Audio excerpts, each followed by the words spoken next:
আমার দেশে দাঙ্গা লাগানোর জন্য কিছু লোক কিন্তু চেষ্টা করে। সাবধান, ফান্দে পা দেওয়া যাবে। এই দাঙ্গা লাগানোর একটা চেষ্টা ছিল মূর্তির পায়ের কাছে কোরআন শরীফ রেখে দেওয়া। এই দাঙ্গা লাগানোর নতুন চেষ্টা ছিল আজকে এবং গতকালকে যে ঘটনা ঘটেছে চট্টগ্রামের কোর্টে, সেই ঘটনা। জানেন কি জানেন না আপনারা? জানেন না? আজ থেকে 2 বছর আগের কথা। এক মেয়ে মুসলিম হয়েছে হিন্দু ধর্ম থেকে।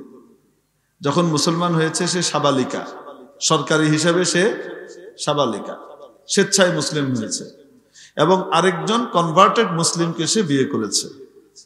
তাদের দাম্পত্য জীবনের 2 বছরের বেশি পার হয়ে গেছে। মেয়ের মা আদালতের মধ্যে নিজের জামাইয়ের বিরুদ্ধে মিথ্যা কথা কোর্টে দায়ের করছে, মানে পুলিশের কাছে কেস করছে যে তার মেয়েকে নাকি তার জামাই অপহরণ করে লয়ে গেছে। মানে জামাই তো আর কয় নাই, ওই মেয়েটা তার ওই ছেলেটা তার মেয়েকে কি করেছে, ছেলেটার নাম ইব্রাহিম, সে নাকি তার মেয়েকে কি করেছে, অপহরণ করেছে। অপহরণ মামলা, আর অপহরণ মামলা জামিনযোগ্য না। সাথে সাথে কি করেছে, পুলিশ গিয়ে গ্রেপ্তার করে জেলখানায় পাঠিয়ে দিছে। কোর্টও তাকে জেলে পাঠাইছে, যাচাই বাছাইয়ের কোনো কিছু নাই, সে জেলে এখনো পর্যন্ত, সে জেলে। হয়তো আল্লাহ চায় তো আগামীকাল পরশুর ভিতরে কি হয়ে যাবে, মুক্তি হয়ে যাবে, বেল বন্ড যাবে, তারপরে মুক্ত হবে। কিন্তু আজকের দিনেও সে জেলে। হ্যাঁ, তারপরে এদিকে যখন নাকি মামলা কোর্টের শুনানি শুরু হয়েছে, এই মেয়ে নিজে হাজির হয়েছে। এই মুসলিম মেয়ে যে আগে হিন্দু ছিল, সে হাজির হয়ে কোর্টে তার মায়ের কথার বিরুদ্ধে দাঁড়িয়ে বলেছে, আমার মা মিথ্যা মামলা দায়ের করেছে, উনি আমার স্বামী, আমি স্বেচ্ছায় ওনাকে বিয়ে করেছি, বাংলাদেশের রীতিনীতি এবং আইন মেনে বিয়ে করেছি, আমি স্বেচ্ছায় ধর্মান্তরিত হয়েছি, আমাকে কেউ জোর করে নাই, সে আমাকে অপহরণ করে নাই, আমার স্বামীর সাথে আমি থাকি, স্বামী অপহরণকারী, এটা কেমন কথা? তার এই বক্তব্যের কারণে এখন কোর্ট কি দিবে, তাকে জামিন দিবে না? বলেন না কেন? কোর্ট জামিন দিতে পারে নাই, কেন জানেন? আমাদের দেশে কিছু উগ্র হিন্দু, আমি আবার বলছি, আমাদের দেশের সমস্ত হিন্দু কিন্তু উগ্র না, বেশিরভাগই ভালো, ঠিক কি ঠিক না? কিছু উগ্র, এরা কোর্টের ভিতরে মিছিল করেছে, জয় শ্রীরাম ধ্বনি দিয়ে চিৎকার করে তারা ওইখানে কি করেছে, আদালতকে প্রভাবিত করেছে বিভিন্ন ভাবে, যার কারণে আদালত শেষ পর্যন্ত জামিন কি করে নাই, মঞ্জুর করে নাই। তবে আদালত একটা কাজ করেছে, মেয়েটার ব্যাপারে বলেছে যে মেয়েটার ঘোষণা অনুযায়ী সে এখন যার কাছে ইচ্ছা তার কাছে যেতে পারে, তার মায়ের কাছেও যেতে পারে এবং কার কাছেও যেতে পারে, তার স্বামীর কাছেও যেতে পারে, শ্বশুর বাড়িতেও যেতে পারে, কোনো বাধা এখানে নাই। তাকে কাস্টডি মুক্ত করে দেয়া হবে, মুক্ত করে দেয়া হবে। এই মেয়েটা যখন বাইরে চলে যাবে, তখন ওই হিন্দুত্ববাদীরা, উগ্র হিন্দুত্ববাদীরা, তারা টানা হেঁচড়া করে এই মেয়েকে তার মায়ের সাথে উঠিয়ে জোর করে উঠিয়ে নিয়ে যেতে চেয়েছে। এখন বলেন তো দেখি, অপহরণকারী কি স্বামী না কোর্ট চত্বরের ভিতরে এই উগ্র হিন্দুরা? এরা হলো আসল অপহরণকারী, ঠিক কি ঠিক না? এই ভয়ঙ্কর কাজ চট্টগ্রাম কোর্ট চত্বরে হয়েছে।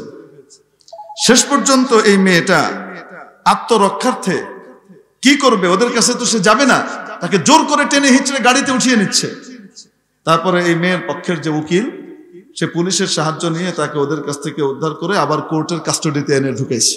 আদালতের কাছে বলছে, আপনারা নিরাপত্তা দেন, কারো কাছে দেওয়ার দরকার নেই, আপনাদের কাছে থাক, আপনাদের কাছে থাক, নিরাপত্তা পরে দেন।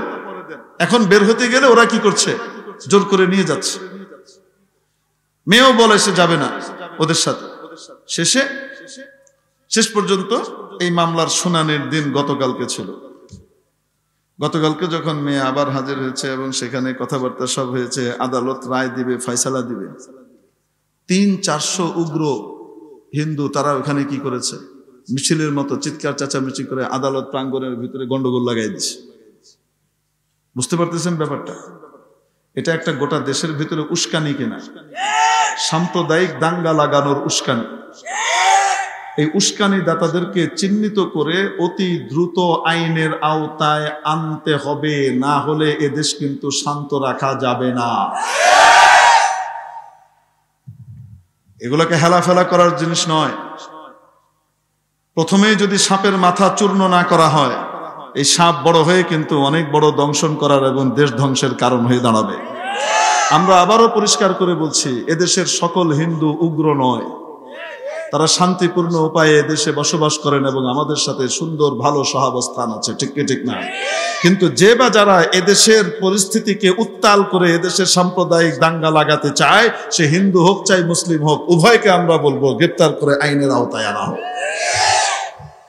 এদেরকে ছাড় দেওয়া যায় না। শেষ পর্যন্ত তাদেরকে ওখান থেকে কি করা হলো, আপনার মেয়েটাকে উদ্ধার করে আবার ছেড়ে দেওয়া হলো না, আবার কাস্টডিতে রাখা হলো। তারা বলল যে না, মানে ওদের লয়ার কি করছে, এসে মিথ্যা কথা বলছে। আদালতে মিথ্যা কথা বলার কারণে কিন্তু আসলে পানিশমেন্ট হওয়া উচিত। কি মিথ্যা কথা? যখন বিয়ে করেছে তখন তার বয়স হয় নাই, সে ছোট ছিল। যখন ধর্মান্তরিত হয়েছে তখন বয়স হয় নাই, সে কি ছিল? ছোট ছিল।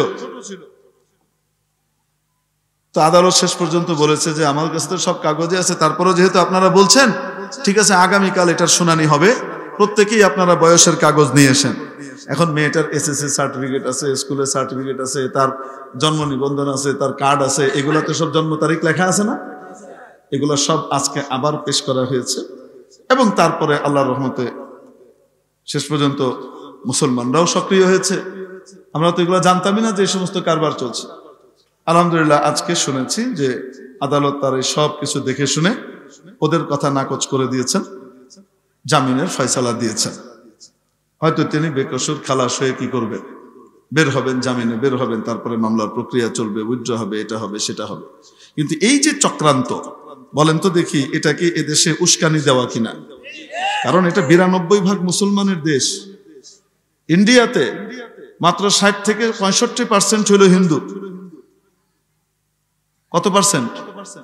তাদের দাবি অনুযায়ী বলছি 60 থেকে 65% হিন্দু, বাকিগুলা সব অন্যান্য ধর্মের। তো সংখ্যাগরিষ্ঠ তাদের এখানে মাত্র 60-65%।